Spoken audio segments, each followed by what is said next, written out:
think we all thought that Donald Trump was a nice person, and now he's banned transgender people from being in the military. Why? To a move that sparked a lot of heated debate tonight, President Trump shatters yet again another Obama-era policy, issuing a brand new ban, this time on transgender people in the military.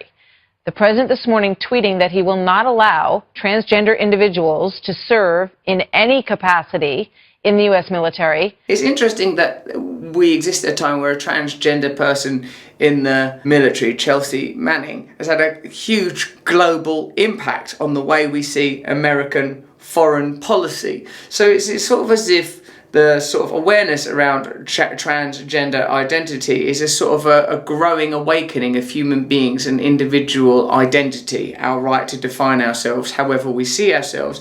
And Donald Trump represents a kind of backlash against that kind of personal freedom. Joining me now, Robin Barrow is the first openly gay Army Ranger, and Carl Higbie is a former Navy SEAL. Gentlemen, welcome to both of you. It's quite funny in that you can sort of, within 1 second, tell what the perspectives are of those two men, because the first openly gay guy does sort of like a lovely smile and nod, and the other guy's like, I don't like this shit, but I will go on to be a bit bigoted. Carl Higbie, what do you think?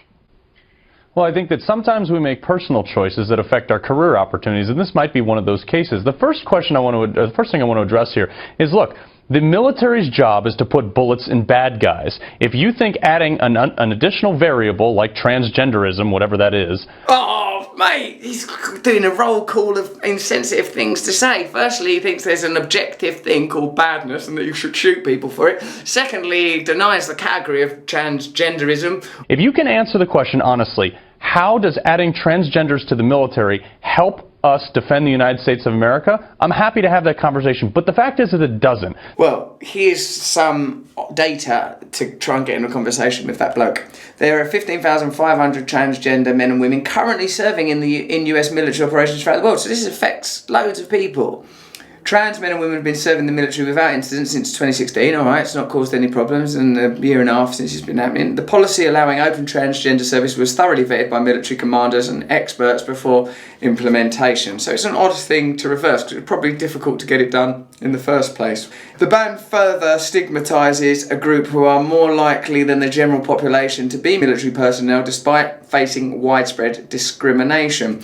In a 2015 survey of nearly 30,000 transgender people in the US, showed that compared with the general population, transgender people in America are, and here's some interesting statistics about transgender people that may surprise you, 2.3 times more likely to serve in the military. What an extraordinary fact. So they're eliminating people from potential military service that are drawn to it to an extraordinary degree. 3 times more likely to have experienced a sexual assault, it's worrying. 3 times more likely to live in a household with an annual income less than 10 grand. 4.8 times more likely to experience police harassment. Bloody hell. 8.7 times more likely to have attempted suicide at some point in their life. So I suppose what emerges from that statistical information is we're talking about a group that experiences some vulnerability, that is facing challenges on an individual nature, that at this point in the evolution of our species we should be opening up to and loving and including, and Donald Trump must surely know that. This is not a social experiment. The military is there to defend the United States,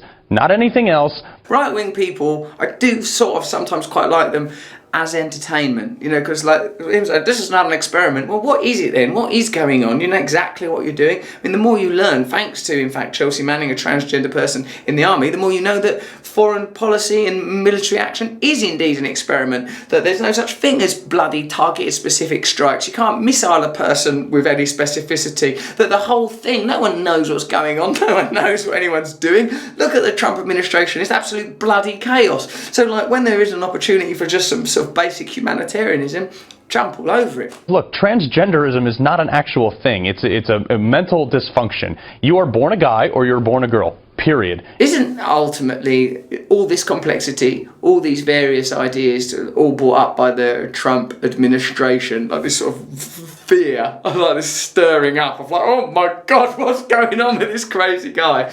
Like in the midst of all of this confusion, I still can sense beneath it a line, the line of, do you believe in the possibility of human beings to be beautiful, or do you think that human beings are essentially bad, that human beings have to be controlled, that human beings have to be condemned, that they have to be boundaried, bordered, walled, imprisoned, judged, condemned, or do you think that there is something in human beings that is beautiful? If we have faith and communication and connection, beauty will emerge. Many of the military members that I've spoke to, actually all of them, don't support this policy. He's a good interview, isn't he? Because he'll just come out, like, when I know this because I've worked in media a long time, you're dying to get people on that will just come on and just say mad shit. I want this geezer's name and address because we'll just call him up on anything for like what to argue about. You can change, you can add or subtract anything via surgery you want, but the fact of the matter is you are still a guy or a girl as you were born. So he's prepared to go much further. Like, you know, Donald Trump was saying, oh, like, we don't want to meet their medical costs. But as one suspects, that was euphemistic prejudicial code that this bloke is prepared to be a lot more specific about, just saying there ain't no such thing as transgenderism, you're born a guy, you're born a girl. But life's more complicated than that, isn't it? I mean, like, you could be born in one country and born up with one belief system. And there's so many things that one can alter and vary. And a truthful relationship with essence, I suppose, is certainly not something I'd want his point of view on. This is something that adds a totally new dynamic. We have two genders right now. We've done away with the race thing because, as you mentioned before, the race thing has been done away in the military. Which you don't seem that pleased about. We've done away with that, which is actually quite boring because I used to like that. If you want to be transgender in your own time, go ahead. But here's the fact. When I came back from Iraq in 2009, I have skin cancer in my family, so I wanted to get tested for skin cancer. The military wouldn't pay to send me to a dermatologist, but now they're going to pay for people to be transgender? That just doesn't make sense. It's on the backs of the American taxpayer. I mean, if you want to take it on the basis of what they're claiming the argument is, that it's a financial rather than an ideologically driven argument, that transgender-related healthcare costs between $2.4 million and $8.4 million out of nearly $50 billion that the Pentagon spent on all military healthcare costs. So it's unlikely that it's that, because it's a sort of a moderate figure. Or put another way, transgender-related healthcare equates to 1/10 the cost of a single F-35 fighter plane. In February, the Pentagon signed a deal with Lockheed Martin to buy 90 F-35 fighter planes. So there you go. There seems to be quite a lot of money in the American military. It's unlikely that it's a financial problem, but more likely that it's a reason to, or a way of realigning with a kind of particular type of prejudice, quite well articulated by that man, that it's about sort of stasis and solidity and immobility and condemnation, boundaring, bordering, and so I suppose that's the code that's beneath it. What kind of America do you want? What kind of military do you want? What kind of human being do you want? And I think what's clear from this verdict, or from this policy, or from this tweet, or whatever the hell this thing is, that what's required is a kind of intolerant, uncompassionate conservatism. But what on earth would you expect from Donald Trump?